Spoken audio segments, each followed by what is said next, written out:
dans la tête d'un investisseur, c'est dans la tête d'un client que nous allons maintenant enchaîner. Je vous rappelle que tout à l'heure, nous aurons dans la tête des grands groupes, parce que nous aurons des grands groupes qui seront avec nous, on échangera là aussi, parce qu'il est beaucoup question de timing dans l'histoire d'une start-up. Il y a la bonne idée et il y a le timing pour aller au bon moment, frapper aux bonnes portes, être prêt aussi à le faire. C'est donc dans la tête des clients et j'accueille mes intervenants pour la deuxième table ronde. Geoffrey Delru de Mercatim qui va monter sur scène. Il y a Antoine Dessoir. Bonjour Geoffrey. Antoine Dessoir qui nous rejoint. Et puis Mathieu Barlet. Bonjour à tous. Bonjour José. Bonjour Geoffrey. Antoine va nous rejoindre. Salut Antoine. Bonjour José, bonjour Geoffrey, bonjour tout le monde. Salut. Bonjour. Et puis j'attends Mathieu Barlet. Ça y bonjour. est, là. Bonjour à tous. Alors, bonjour. dans la tête des clients, on pourrait passer 4 heures avec le sujet qu'on va aborder maintenant. On a 45 minutes pour le faire. Je vais mettre mon chrono d'ailleurs, parce qu'on a un peu dépassé sur la table précédente. Hein, on va mettre les chronos. Voilà, 45 minutes pour parler et comprendre les logiques, les fonctionnements psychologiques des clients que nous sommes finalement aussi toutes et tous, parce qu'on prend des décisions en tant que client aussi quotidiennement pour faciliter aussi, mieux déclencher un achat. Je vous propose un petit tour de table rapide sur qui vous êtes et ce que vous faites. Geoffrey, je te propose de commencer. Ok, donc Geoffrey Delru, Mercatim. Moi, pendant 20 ans, j'ai donc fait du business développement en France et à l'étranger. Et à un moment donné, j'ai créé Mercatim pour faire du business autrement. Et autrement, c'est quoi? C'est de plonger dans l'univers de l'être humain au cœur du business développement. C'est de comprendre, finalement, en dehors des leviers classiques, de la formation, des techniques, des méthodes, des outils, etc., c'est de recentrer le business développement sur l'être humain. Donc, on va en parler aujourd'hui et c'est tout un univers de possibilités qui s'offre à nous. Voilà pourquoi je me suis focalisé sur cet axe-là dans le business développement. Oui, parce que Mercatim, c'est de la formation et du coaching de managers et de commerciaux. Exactement. Formation, consultant et puis accompagnement opérationnel d'équipes commerciales. Du neuroselling. Antoine. Oui, bonjour. Donc, Antoine Dessoir. Alors moi, je suis un mélange de neurosciences et de développement commercial. Donc, développement commercial depuis mon plus jeune âge. Je crois que j'ai vendu mon premier objet, j'avais 14 ans, dans un magasin de bibelots que tenait une de mes tantes à Roubaix. Et les neurosciences, c'est plus récent, ça date de 2013. Alors là, je suis vraiment tombé dans la marmite des neurosciences appliquées et appliquées donc au développement commercial et au marketing, qui sont mes deux autres passions. Donc ma boîte s'appelle lescommerciaux.fr. Elle est basée à Lille, on est 7 personnes. Et nous, notre job, c'est de répondre à la question comment faire de l'acquisition de nouveaux clients sur les marchés B2B. Donc, avec 3 types de réponses. On fait du recrutement de commerciaux, on fait de la formation pour les commerciaux et on fait aussi du gros hacking, des cybercommerciaux, du marketing digital. Et tout ça est basé sur des connaissances en neurosciences. Donc, c'est le lien. En comprenant le fonctionnement du cerveau, on comprend mieux nos propres comportements et le comportement des autres. Ça y est, il s'emballe, il est parti. Mathieu Barlet. Bonjour. Oui, bonjour à tous. Alors, on me fait remarquer sur le chat en parallèle des incubés que je suis en contre-jour. Donc, tu es en contre-jour, mais moi un petit peu aussi. Et pour une fois qu'il fait beau à Roubaix, je pense que du coup, ça doit jouer sur le contre-jour, mais au moins, vous voyez, le ciel est bleu. Donc, bonjour, rebonjour. Mathieu Barlet, je m'occupe de l'incubateur AGTech, donc c'est l'agriculture connectée, et Green Tech, d'Aura Technologies. Pour ceux qui connaissent pas Aura Technologies, donc on est situé à Lille, bien entendu. On s'occupe d'accompagner des porteurs de projets, mais aussi des startups qui sont créés. On les héberge, on les accompagne, on les accélère. C'est environ 300 projets par an. Et donc, au sein de cette verticale, comme je vous disais, je m'occupe de cette partie spécialisée autour de l'agriculture connectée et de la Green Tech. Voilà, tout simplement. Merci Mathieu. Alors allons-y, entrons dans le vif du sujet. Geoffrey, Antoine, on va essayer de donner une définition. Je propose à Geoffrey de démarrer. qu'est-ce que les neurosciences? Alors, on y met on en fait tout un truc, il y a plein de fantasmes, il y a plein de fantasmes autour de ça. Fantasme au sens de parle de manipulation, je sais pas quoi. C'est quoi les neurosciences? Alors moi, je vais réduire ce gros thème des neurosciences et je vais le simplifier au neurocomportement. Et le neurocomportement, pour moi, c'est analyser la façon dont vous pensez, ou votre client pense, la façon dont il parle et la façon dont il se comporte. Et tout ça, on va pouvoir mettre en place des analyses et des actions extrêmement précises pour servir la cause du business développement. Et le point d'orgue de tout ça, c'est de bien comprendre que, par exemple, une décision d'achat aujourd'hui, elle se fait à 80% sur une base émotionnelle. Malgré les arguments, malgré la technique, etc., l'émotionnel est une part extrêmement importante d'une décision d'achat. Donc aujourd'hui, la nouvelle approche, c'est d'aller chercher, d'aller comprendre comment votre interlocuteur, votre client, votre prospect va pouvoir acheter votre offre de produit ou de service. Comment vous allez pouvoir le séduire, comment vous allez pouvoir l'influencer, non pas le manipuler, on en parlera peut-être tout à l'heure, pour pouvoir vous placer. Encore une fois, c'est de comprendre ce qu'il vous dit, mais surtout ce qu'il ne vous dit pas. Et là, on s'offre un monde de possibilités passionnantes pour comprendre en fait l'interaction entre les neurosciences, le neurocomportement et le business développement. Quand on sait comment les gens réagissent, on sait d'autant mieux, ça paraît assez logique, d'autant mieux comment se comporter face à eux, c'est ça? C'est un résumé, José, très court et très efficace de ce que je viens de dire. Merci. Je ne sais pas. C'est ça, à partir du moment où vous comprenez ce qu'ils vous disent, comment ils vous le disent, mais aussi ce qu'ils ne vous disent pas. Les moteurs d'achat, les motivations, on va parler techniquement parfois de biais cognitifs, c'est-à-dire les pensées, les croyances limitantes qui vont développer. Une fois que vous avez cette cartographie, cette capacité d'analyser ça, vous avez aussi la capacité d'y apporter des solutions extrêmement précises. Parce que le but, c'est qu'une fois que vous comprenez votre interlocuteur, vous allez donc pouvoir vous positionner, argumenter, lui donner des réponses qui sont exactement les réponses qu'il attend et dont il a besoin. Donc, en cela, c'est déjà, encore une fois, une science passionnante et extrêmement précise et concrète. Antoine. Oui, José. Je te voyais, tu étais chaud bouillant, tu avais envie de rajouter plein de trucs. Évidemment, c'est en complément de la définition qu'on est en train de donner. Je ne suis qu'émotion. Oui, alors oui, effectivement, comme le disait Geoffrey, on va dire, pour faire un peu de théorie quand même, pour lancer tout ça, en fait, notre cerveau, il faut retenir qu'il a 3 grandes particularités. La première, c'est que on a dans notre cerveau 2 grandes parties, une partie réflexe et une partie consciente. Donc une partie inconsciente et une partie consciente. Comme disait Geoffrey, on agit tous les jours à 90% de façon inconsciente. Ça, c'est la première chose. On a 2 instincts prépondérants. Il y a 2 choses qui nous mobilisent, c'est notre propre survie et la survie de notre espèce. C'est-à-dire que foncièrement, on ne pense qu'à ça. Notre cerveau, il a une seule limite, une seule et unique limite, c'est l'énergie qui est à sa disposition. C'est-à-dire que notre cerveau va pomper 25% de l'énergie du corps tous les jours et il n'aura rien de plus pour devoir faire fonctionner tout ce qu'il a. Et connaissant cette limite, il faut aussi savoir que ce qui est conscient consomme énormément d'énergie et ce qui est inconscient ne consomme pas beaucoup d'énergie. Du coup, notre cerveau, et donc le cerveau de vos interlocuteurs, il va passer son temps à gérer l'énergie qui est à sa disposition et il va tout faire pour faciliter la réponse à ces 2 instincts primaires. Du coup, ce qu'il faut savoir aussi au niveau comportemental, c'est que chaque être humain est persuadé d'être autonome, d'agir de son plein gré, d'être intelligent à sa manière, d'être honnête et bien souvent plus malin que les autres. Donc voilà, ce socle. On est tous persuadés de ça. C'est ça ? Exactement. Alors tous, c'est toujours pareil, c'est le plus grand nombre, c'est 80%, c'est le 80-20. Mais on est tous persuadés, souvent d'avoir raison, et donc c'est ça qu'il faut savoir.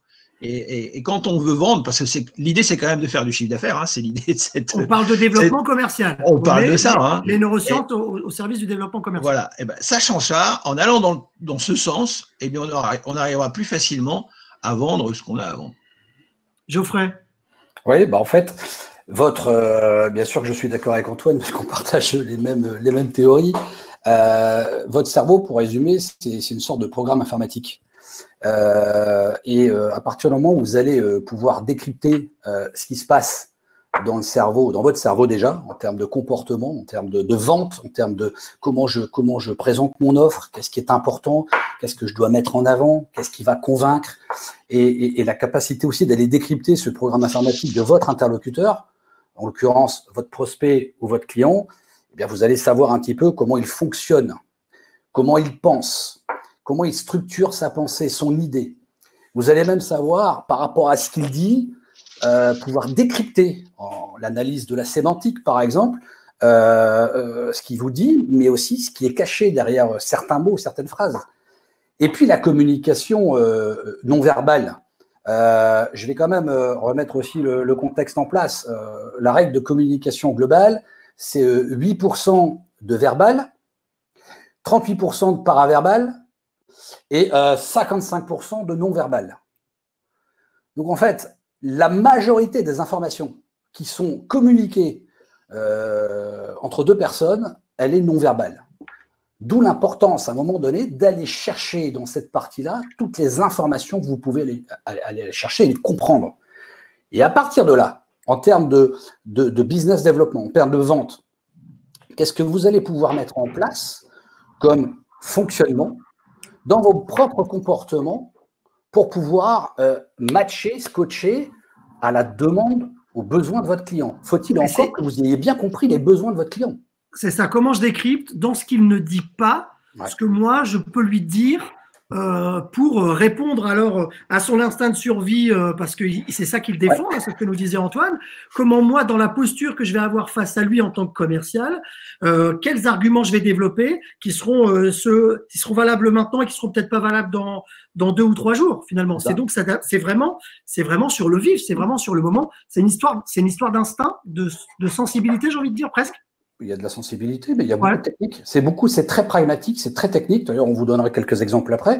Il y a vraiment des approches extrêmement concrètes qui ne sont pas de l'ordre du fantasme et de la magie, qui sont des techniques que chacun peut apprendre et pratiquer. C'est comme le vélo, je dis toujours, moi, c'est qu'à un moment donné, vous allez pratiquer, vous allez voir, ça va devenir naturel et vous allez y prendre plaisir. Et après, ça devient un espèce de jeu réellement en situation réelle, en vente, en rendez-vous commercial. Souvent, les gens disent « Ouais, tiens, j'ai fait ça, tiens, c'est vrai, j'ai eu ça comme information, ou j'ai vu telle réaction, c'est incroyable parce que je pensais pas, etc. etc. » Avant de parler des techniques, justement, je voulais entendre Mathieu Barlet au sein d'Eura Technologies, donc qui est un parc d'innovation qu'on connaît et vous l'avez. On peut se tutoyer tous, voilà, comme ça c'est plus simple. On se tutoie, on est entre nous. Ces questions des neurosciences, tout ça évidemment, ça te parle, ça vous parle au sein à tous d'Eura Technologies. De quelle manière c'est amené tout ça? Est-ce que l'intérêt est compris des startups que vous incubez au sein d'Eura Tech? Alors, en fait, le constat, on n'amène pas ces sujets-là directement. C'est-à-dire, on ne va pas parler de neurosciences, on ne va pas rentrer dans les… eux, ils viennent pour créer une entreprise. Donc, clairement, leur sujet, c'est de dire, j'ai une idée, je vais vous la soumettre, j'ai un produit. Alors, ils rentrent par différents phénomènes.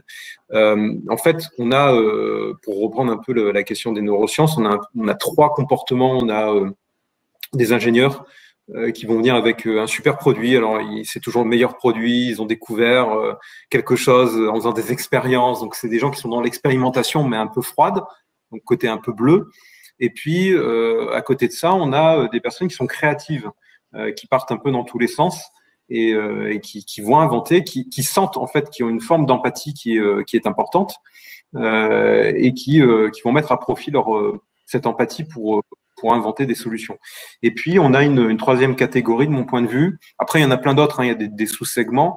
Il y a une 3e catégorie qui est vraiment le pur commercial. C'est la personne qui est là pour faire du business, qui veut développer, qui n'a pas forcément l'idée, qui n'a pas forcément la créativité, mais en tout cas qui a le sens du commerce. Et donc, ce qui nous a semblé important de remettre en place, c'est de remettre tout le monde, ces 3 typologies de participants à niveau, et leur dire, quand vous créez une boîte, vous êtes en empathie par rapport à une problématique. Soit c'est une problématique que vous rencontrez, et donc dans ce cas, apprenez à la qualifier sous véritable problème. Et s'il n'y a pas de problème, il n'y a pas de solution. Donc on recommence tout, même s'ils viennent avec un artefact, un truc super, un logiciel qui apparemment est extraordinaire. On leur dit OK, mais à quoi ça va servir concrètement? À quoi ça sert? C'est quoi le problème que tu règles avec ta solution? Et c'est quoi derrière le métier que tu inventes? Et pourquoi on les met dans cette dimension-là? C'est parce que tant qu'ils n'ont pas défini ce premier périmètre, les premières tours de la pyramide, demain, quand ils vont devoir se mettre dans une posture commerciale et s'adresser à l'autre, ils n'auront pas en fait les roulements pour pouvoir expliquer et convaincre que leur solution est adaptée à leur public. Donc, l'idée, c'est de remettre tout le monde autour de la problématique client, sans trop en faire, mais pour lui donner les moyens ensuite de communiquer avec le client. C'est presque un passage au banc test finalement, un passage à l'épreuve presque de l'idée qui est apportée, quelle que soit la typologie de celui qui est le porteur de projet, c'est de passer un peu au banc test et de lui permettre de faire jaillir des arguments qu'il pourra utiliser pour son développement commercial, Mathieu, c'est ça? Ouais, c'est ça. Alors ça commence, tu résumes bien mais l'idée derrière, c'est que on est parfois très surpris de l'absence, enfin de la difficulté qu'il y a à qualifier la problématique à laquelle il s'adresse. Ah oui. Et donc, mais vraiment très, très compliqué. On a affaire à des gens qui sont très intelligents, qui sont doués, qui ont plein d'idées, je vous dis, qui sont créatifs, qui vont fabriquer des choses. Et quand on dit stop, tu t'arrêtes, tu vas qualifier la problématique, ils savent pas le faire. Et le problème, c'est qu'un commercial, quand vous allez être dans la vente, je pense qu'on a tous été dans ce domaine-là, autour de cette table ronde. Quand vous êtes dans la vente, si vous n'êtes pas capable d'identifier la problématique et de l'exprimer clairement, vous pouvez pas faire mouche, vous pouvez pas expliquer, vous pouvez pas créer des arguments derrière. Et c'est ce que tu disais, José, c'est que de cette problématique va naître ensuite tous les arguments. Je règle le problème de telle manière parce que ça va vous permettre de faire ça, etc., etc. Donc on reprend, on fait un reset global de la tête de nos porteurs de projets. Même si parfois ils sont un peu réticents, mais au bout du compte, ça pèse dans leur argumentation commerciale. Ça vous parle, messieurs les neurospécialistes, Antoine et Geoffrey. Antoine, je te voyais frémir. Oui, mais ce que dit Mathieu, c'est tout à fait vrai. C'est-à-dire qu'en fait, les neurosciences, c'est un moyen. Hein. On ne parle pas de neurosciences sans arrêt. On se base, en fait, les neurosciences, ça permet de comprendre comment fonctionnent les cerveaux. Mais un petit mot justement sur la prospection et le développement commercial, on va dire en B2B. L'idée, effectivement, on doit trouver la personne à qui on va régler le problème de son caillou dans la chaussure, quoi. Si un client en face de vous, votre prospect, a pas le problème dont vous êtes la solution, ça va pas matcher. Et en prospection B2B, chasser, faire de la prospection, c'est pas essayer de convaincre votre interlocuteur qui n'a pas besoin de vous, que vous êtes l'homme qu'il lui faut. Votre boulot, c'est de détecter la personne qui a besoin de vous. Parce qu'en B2B, mon interlocuteur n'a pas forcément la notion du client final, c'est ça? En fait, on va essayer de la détecter. Non, disons en B2B, donc business to business, on vend d'entreprise à entreprise. Une entreprise, elle a des plans, elle a des problématiques à régler. Quand vous arrivez, vous contactez une boîte qui est un prospect pour vous, vous expliquez ce que vous faites. À partir du moment où, à ce moment-là, il n'a pas besoin de vous parce qu'il n'a pas ce problème, ça ne sert à rien de passer des heures à essayer de le convaincre.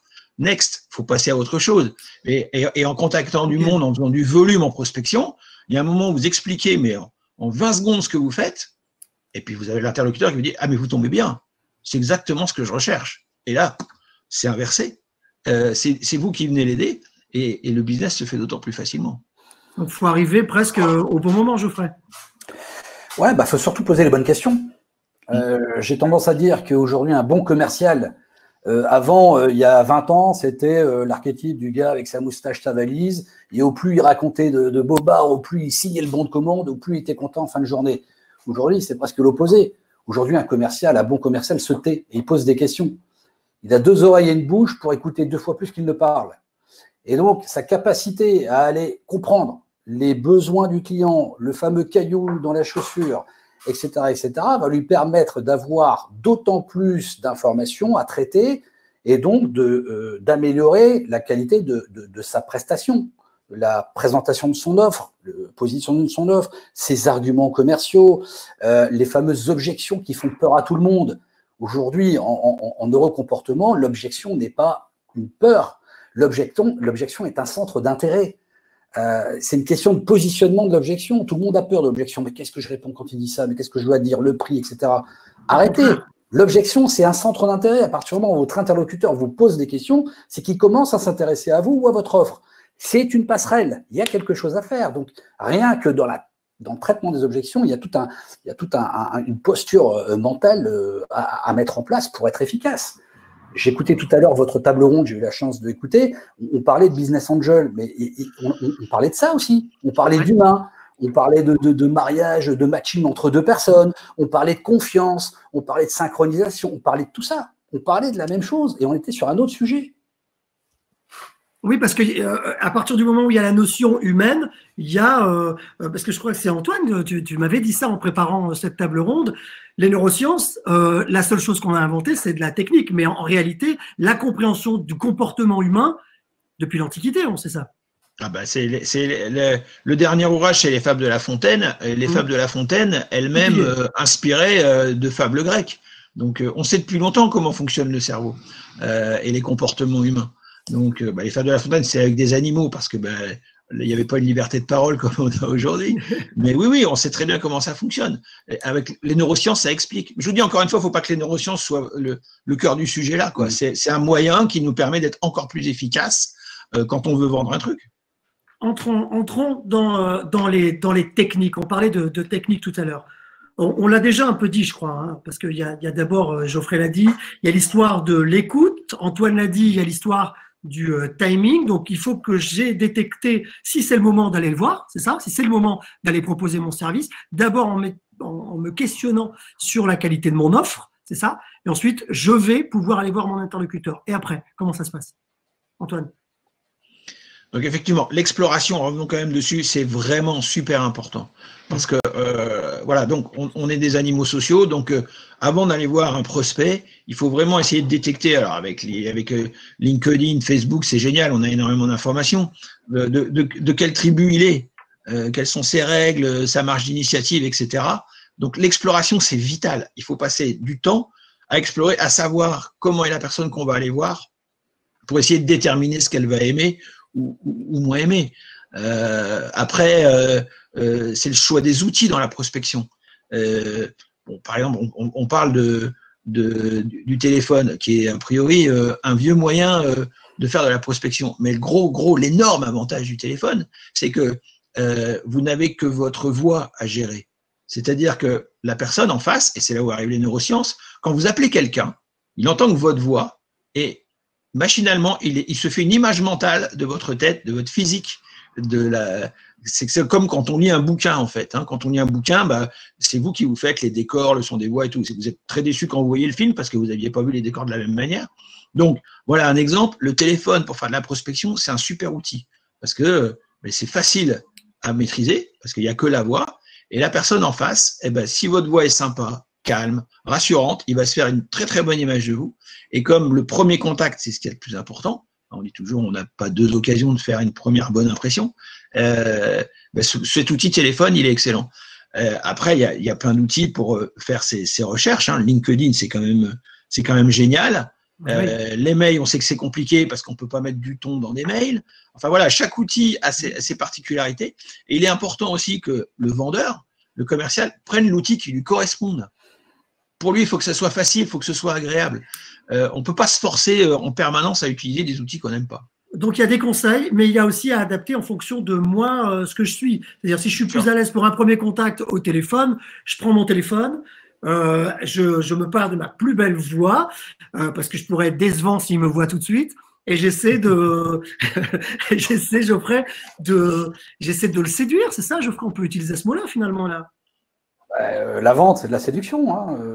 C'est de l'influence. Pas de la manipulation. On l'avait un peu dit. C'est pas de la manipulation. C'est pas de la manipulation. C'est bien la séduction. On va régler le problème de manipulation tout de suite. Voilà. On va régler le problème que vous voulez bien de manipulation. Souvent, en formation, en accompagnement. Oui, mais alors, c'est quoi la différence entre l'influence et la manipulation? Je vous laisse 4 secondes pour essayer de réfléchir à ça. Et la réponse, en tout cas, ma réponse est simple. L'influence, c'est de la séduction. Je mets souvent en parallèle le processus de vente avec le processus de drague. Il y a énormément de parallèles à mettre en place. Et la manipulation à l'envers, c'est vraiment de faire quelque chose contre le gré de quelqu'un, contre son accord. voire dans un but négatif. Alors que l'influence, la séduction, c'est quelque chose de positif. Voilà, la différence, elle est là, elle est nette. Il n'y a pas de malveillance, si on peut dire. Il n'y a que de la bienveillance. Il n'y a que de la bienveillance. C'est de comprendre l'autre. C'est juste de comprendre, c'est de l'empathie, c'est juste de comprendre l'autre et d'arriver à se mettre à sa place sur les différents critères que nous a énoncés tout à l'heure Antoine, et d'arriver à adapter son discours. Et la décision, le libre arbitre reste en permanence présent et la décision finale est prise par la personne de toute façon. Souvent, c'est back to basics. Revenons à des fondamentaux. Par exemple, votre offre, comment vous la vendez, sur quoi vous vous basez. On va parler d'approche émotionnelle dans le positionnement d'une offre. Il n'y a pas que la technique, il n'y a pas que le syndrome de l'étiquette IKEA. Il y a aussi en quoi votre offre répond aux besoins de son client, qu'est-ce qu'elle évoque, comment elle le fait rêver, comment vous allez répondre à son problème. Il y a toute cette partie un peu fantasmatique de votre offre, mais qui est extrêmement importante. On est dans un univers de plus en plus concurrencé, Antoine le dit aujourd'hui. Téléphone, LinkedIn, mailing, SMSing et tous les ing qu'on va mettre derrière. Comment demain on se démarque de tout ça? Comment on existe dans cette jungle de communication, de concurrents? Oui.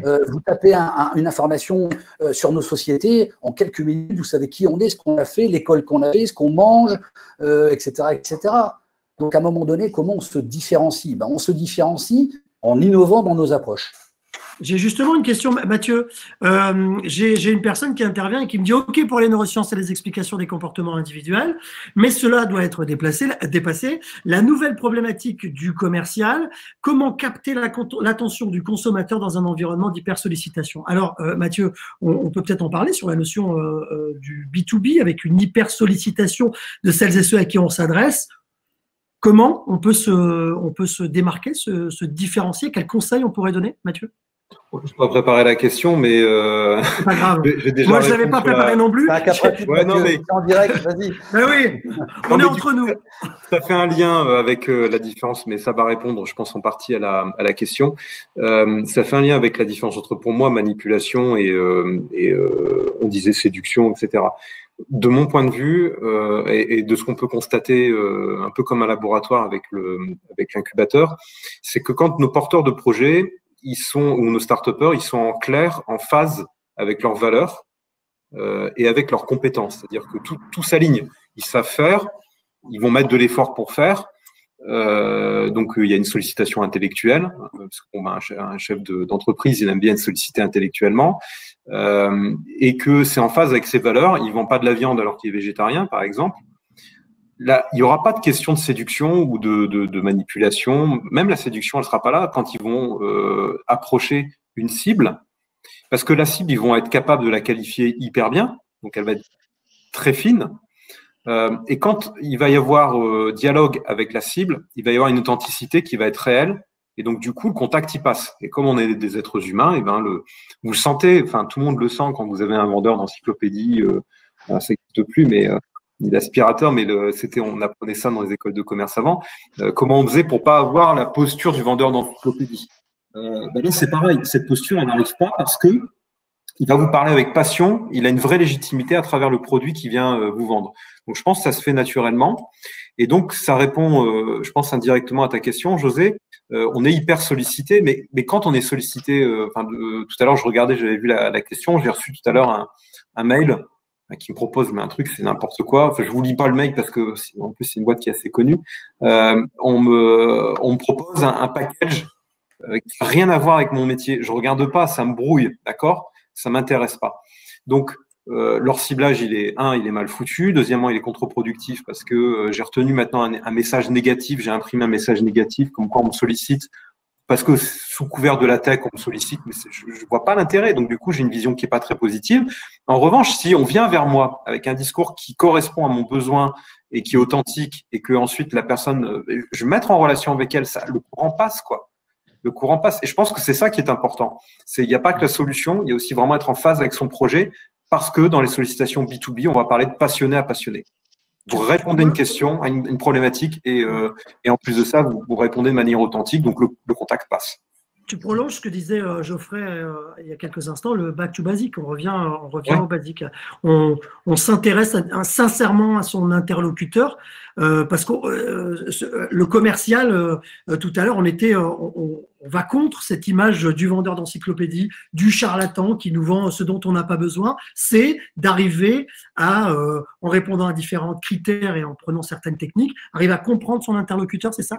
Alors c'est important du coup dans le recrutement, tu vois, parce que autant le chef d'entreprise, si il est câblé pour ça et qu'il va répondre de manière authentique, ok, mais au bout d'un moment, il va plus pouvoir être son propre commercial. Et c'est là où je pense que c'est important du côté de Geoffrey et Antoine, savoir comment on fait pour trouver le commercial qui correspond, enfin qui va justement pas avoir cette position de charlatan, qui va pas être le commercial qui vend pour vendre, et qui va vraiment être en phase avec vos valeurs et d'aller vérifier que c'est en phase avec les valeurs, qu'il a compris le produit, qu'il adhère à la démarche.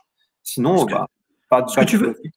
Ce que tu veux dire, c'est que parfois, si moi je suis le porteur de projet, arrivé à un certain stade de ma commercialisation, je suis pas la meilleure personne pour vendre mon produit. C'est-à-dire qu'à un moment donné, il faut un certain détachement, peut-être de la technicité, c'est peut-être Geoffrey et Antoine qui pourront nous dire. Peut-être le meilleur, mais tu n'as peut-être plus le temps. C'est peut-être ça. Si vraiment tu es embarqué dans ton projet, tu es certainement le meilleur, mais tu n'as plus le temps. Donc, tu n'es plus le vrai, le légitime.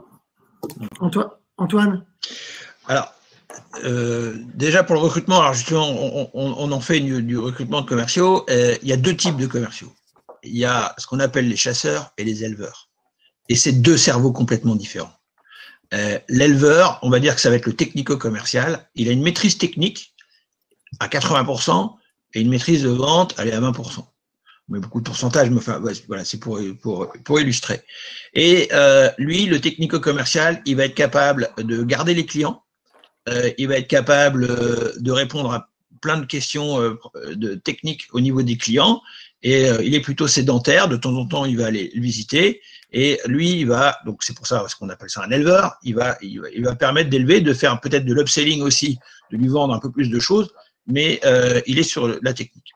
Et puis il y a le chasseur, le prospecteur, lui, il n'est pas trop technique, mais il est capable, il aime fureter, il aime chercher, il aime rencontrer des gens qu'il ne connaît pas, et lui, il va chasser pour le technico-commercial.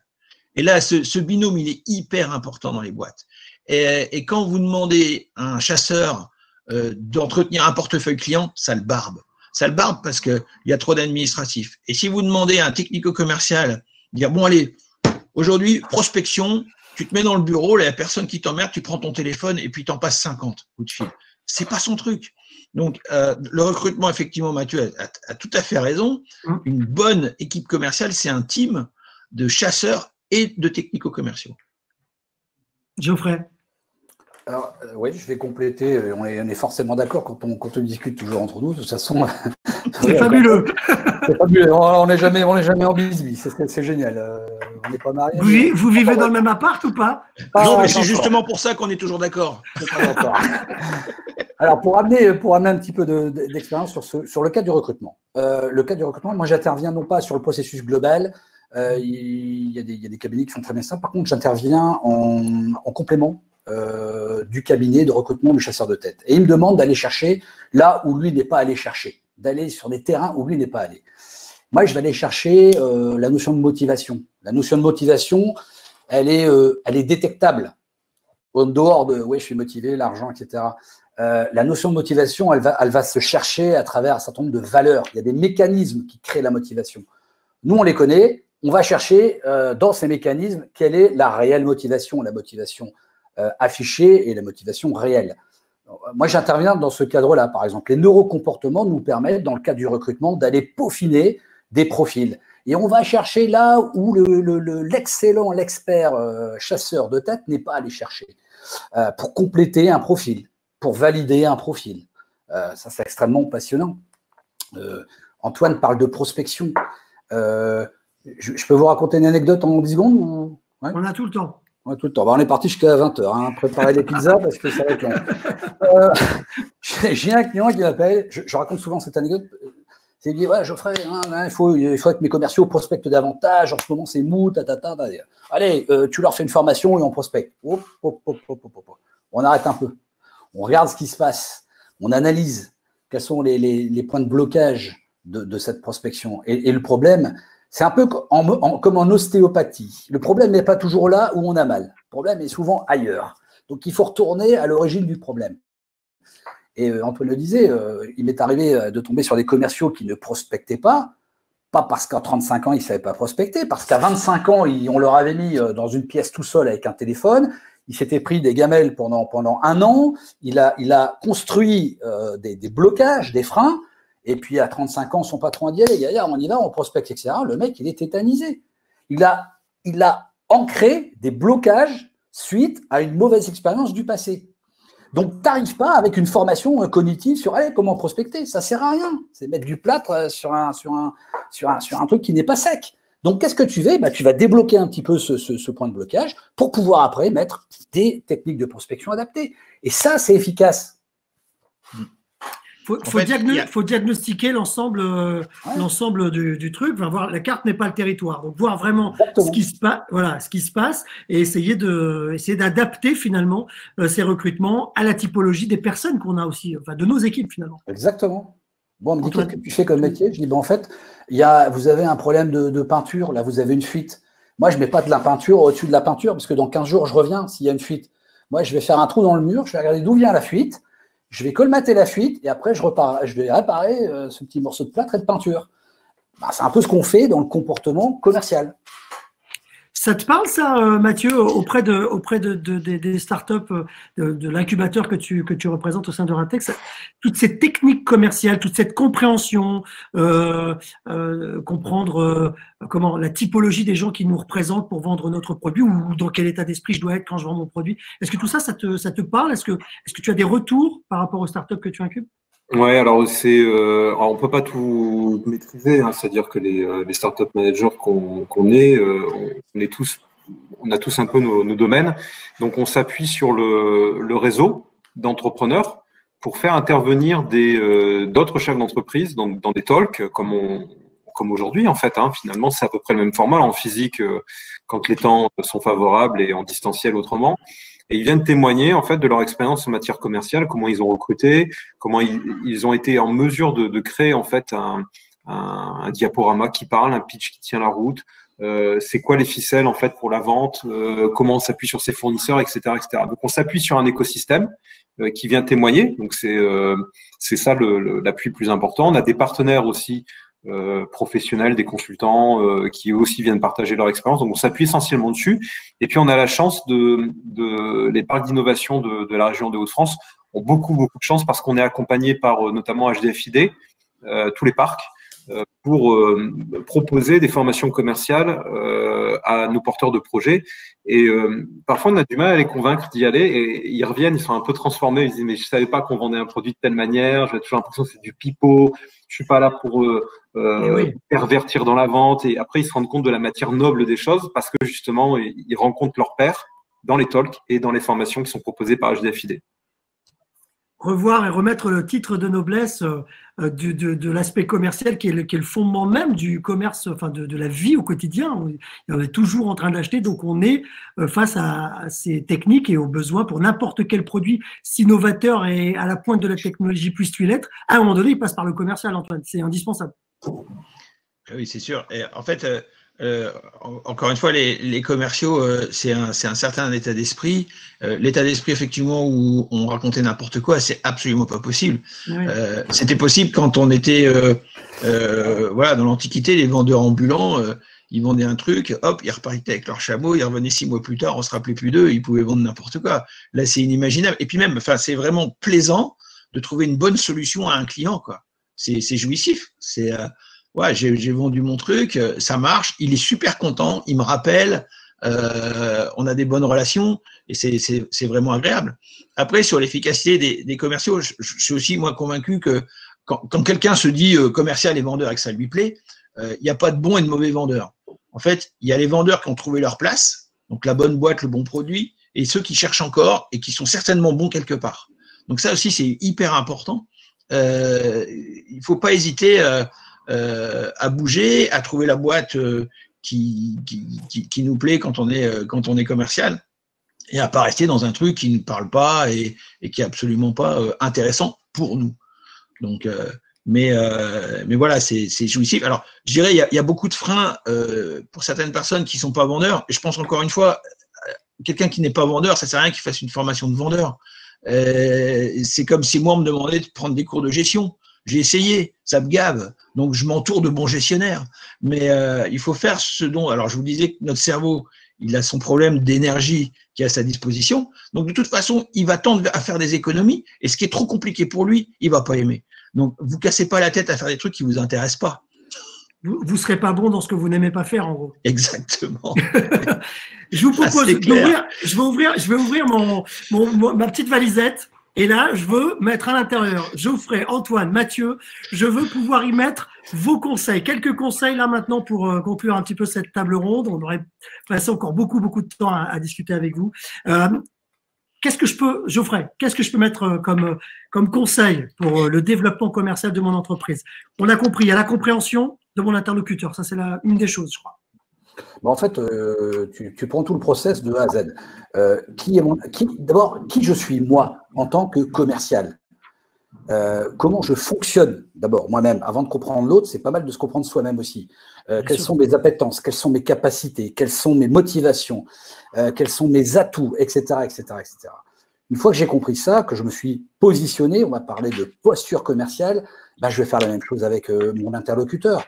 Et je vais commencer par identifier quel est mon prospect. Souvent, la question, c'est vrai, on ne sait pas où aller, on ne sait pas où sont les clients, on ne sait pas qui ils sont. On commence par ce qu'on appelle un persona, sauf que le persona, on va le travailler.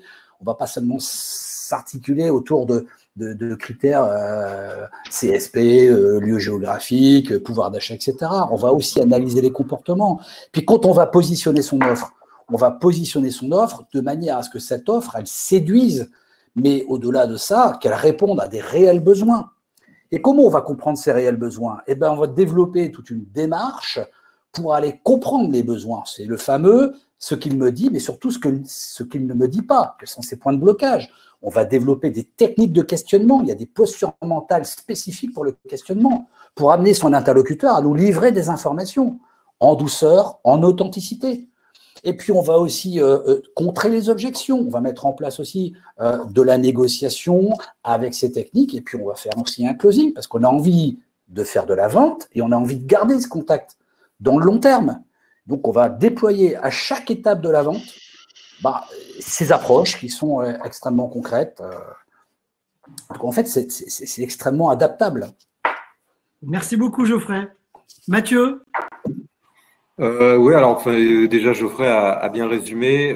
Moi, je donnerais 4 conseils. Premier conseil, le problème. S'il n'y a pas de problème, il n'y a pas de solution. Vous l'avez bien compris, hein, c'était le début de mes propos. Et donc, être sûr qu'il y a un problème derrière votre solution. Deuxièmement, je dirais quand vous prospectez et quand vous démarchez un client, raisonnez toujours en fidélisation. Le 1 kg d'énergie que vous mettez pour un client, c'est pas pour recommencer demain matin et le perdre. Et cette fidélisation, elle doit être vraiment au cœur de votre réflexion. C'est dans le long terme qu'on construit une relation commerciale, surtout en B2B. Troisièmement, c'est apprendre et avoir l'humilité et de se mettre en dessous de son interlocuteur. C'est plus une question d'empathie, c'est vraiment une question d'humilité vis-à-vis de son client. Il en sait certainement 1000 fois plus que vous sur son besoin. Et donc, apprenez en fait, hein, vraiment apprenez de ce qu'il vous dit. Et essayez pas de lui apprendre des choses, quoi, parce que les 3 quarts du temps, surtout en B2B, il sait très bien, il n'a pas besoin de vous pour apprendre. Et puis ensuite, soyez agile et recommencez. N'ayez pas peur de vous planter, de vous prendre un mur, un échec avec un client. C'est pas irréversible. On apprend toujours de ces échecs et au contraire, on redémarre le cycle de problèmes, fidélisation, apprendre, etc. Merci Mathieu. Antoine? Alors donc, je vais pas redire, mais j'appuie sur le fait que voilà, vous êtes patron d'une start-up. Si vous êtes ascendant technique, continuez à faire de la technique, éclatez-vous et trouvez un bon commercial en qui vous aurez une pleine confiance et qui va se régaler à faire ce que vous n'aimez pas. Si vous êtes donc le porteur de projet, le CEO et commercial, entourez-vous des bons techniciens et des bons gestionnaires. Ensuite, après, c'est autant en étant commercial que porteur de projet dans une start-up, je pense qu'il faut être résilient. Donc, résilient, voilà, c'est un non et pas un échec. Un non, c'est une réponse comme une autre. Donc, si vous passez 50 coups de fil ou vous cherchez 50 prospects, vous avez 50 noms, mais c'est rien, c'est que dalle. Mais au moins vous avez les noms. Et il faut même, pourquoi pas fêter le nom. Chouette, j'ai un nom, je peux passer à quelqu'un d'autre. Donc il faut être vraiment résilient, il faut être persévérant.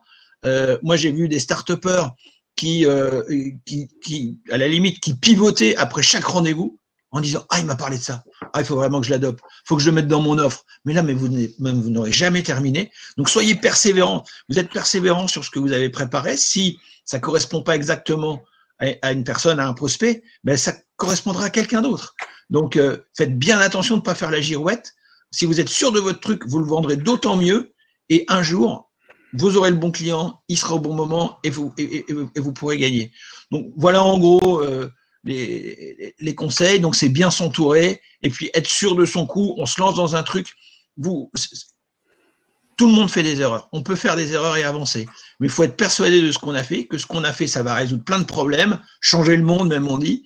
Il faut vraiment que cette entreprise de start-up, elle soit un bon souvenir et un bon moment pour vous. Merci Antoine. Geoffrey, pour conclure, tu voulais dire quelque chose? Pour conclure, j'ai un cri du cœur en fait, et c'est tellement d'actualité. C'est que il y a un gars un peu connu qui a dit que c'était pas le plus fort ou le plus intelligent qui réussissait, c'était le plus agile. C'est Darwin.